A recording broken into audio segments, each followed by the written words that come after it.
और नाज़रीन, गुलाबी होंठ और नोकीले बालों वाला बैलों का कोई सानी नहीं है। लाहौर की मंडी में हर तरफ गुलाबी नोकीली नस्ल के जानवरों का चर्चा है।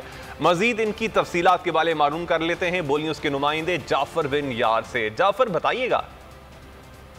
जी बिल्कुल, लाहौर की मंडी शाहपुर कांजा में कुर्बानी के जानवर जो लाए जा रहे हैं उनमें गुलाबी नुकरे नामी एक नस्ल है, उसकी बड़ी धूम है। लोग आ रहे हैं, बच्चे आ रहे हैं देखने के। मालिक यहाँ पे मौजूद हैं, हम उनसे भी बात करेंगे। इसकी हम कीमत के बारे में इनसे पूछेंगे। हमें इनकी जो कीमत है वो बताइएगा कि आपका कितना खर्चा है और क्या कीमत ले रहे हैं आप? इसका हम 10 लाख मांगते हैं।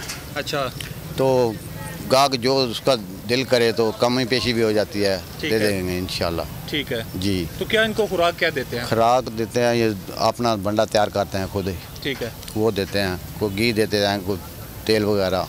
जी, ये एक ही कलर के, एक ही नस्ल के गुलाबी नुकरे जिनका नाम है, उनके हवाले से उनको कहा, उन्होंने बताया कि देसी घी भी खिलाते हैं उनको। ये देखें आप, उसकी देख रहे इस उसके मुंह की वजह से और उसके बालों की नुकरों की वजह से इसको गुलाबी नुकरे कहा जाता है। ये बड़ी यूनिक है। इस शाहपुर कांजा मंडी में बताया जा रहा है कि इसी जो बाड़ा है इसी में ये सारे पाए जा रहे हैं। और कीमत के हवाले से भी उन्होंने बता लिया 9 से 10 लाख रुपए। आपने आपका शुक्रिया।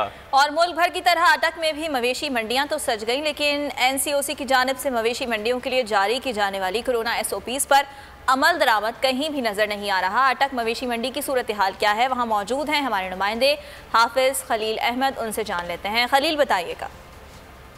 इस वक्त मैं अटक में रेलवे ग्राउंड में मौजूद एक ऐसी मवेशी मंडी में मौजूद हूँ जहाँ पे जो है कसीर तादाद में जो है यहाँ पे लोग जमा है और जानवरों की जो है ख़रीदो फ़रोख्त का सिलसिला जारी है। हमारी मुख्तलिफ़ लोगों से बात हुई है तो यहाँ पे जो व्यापारी मौजूद हैं उनका ये कहना है कि महंगाई की वजह से, चूँकि जानवरों का चारा और उसकी खुराक उसमें की कीमतों में कई गुना इजाफ़ा हो जाने की वजह से जानवरों की कीमतें गुज़श्ता सालों की निस्बत इस दफ़ा बहुत ज़्यादा हो चुकी हैं। जबकि ख़रीदारों से जब हमारी बात हुई तो ख़रीदारों का ये कहना था कि गुज़श्ता साल जिस कीमत पर हमें जानवर बआसानी मिल गया था उसी कीमत पर जो है इस साल जानवर का मिलना हमारे लिए मुश्किल हो चुका है। और अगर ख़रीदो फ़रोख्त की बात की जाए तो अभी जो है ख़रीदो फ़रोख्त का सिलसिला बहुत कम नज़र आ रहा है। लोगों की बहुत कम तादाद जो है वो महंगाई की वजह से जानवर जो है ख़रीदने। बहुत शुक्रिया आपका। और नाज़रीन, ईद कुर्बा करीब आते ही टंडू अलायार में भी मवेशी मंडी सज गई है। टंडू अलायार की मवेशी मंडी में गुल्लू नामी बैल की धूम मची हुई है। हमारे नुमाइंदे उज़ैन खानज़ादा इस वक्त मवेशी मंडी में मौजूद हैं, उनसे मज़ीद तफसीलात मालूम कर लेते हैं। जी उज़ैन।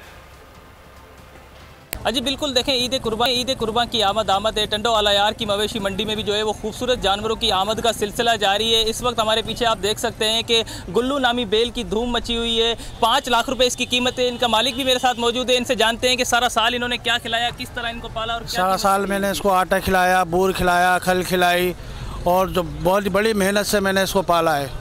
कीमत क्या रखी है इसकी? इसके 5 लाख रुपए। जी बिल्कुल, आपने इनके मालिक की बात सुनी। 5 लाख रुपए का नाम ये गुल्लू नामी बेल है जिसकी अब मेरे साथ खरीदार मौजूद है। आपने कितने लगाए इसके? साईं, मैंने 3.5 लाख रुपए लगाए, मगर मैं इसको कह रहा हूँ कि मुनासिब कीमत। आपका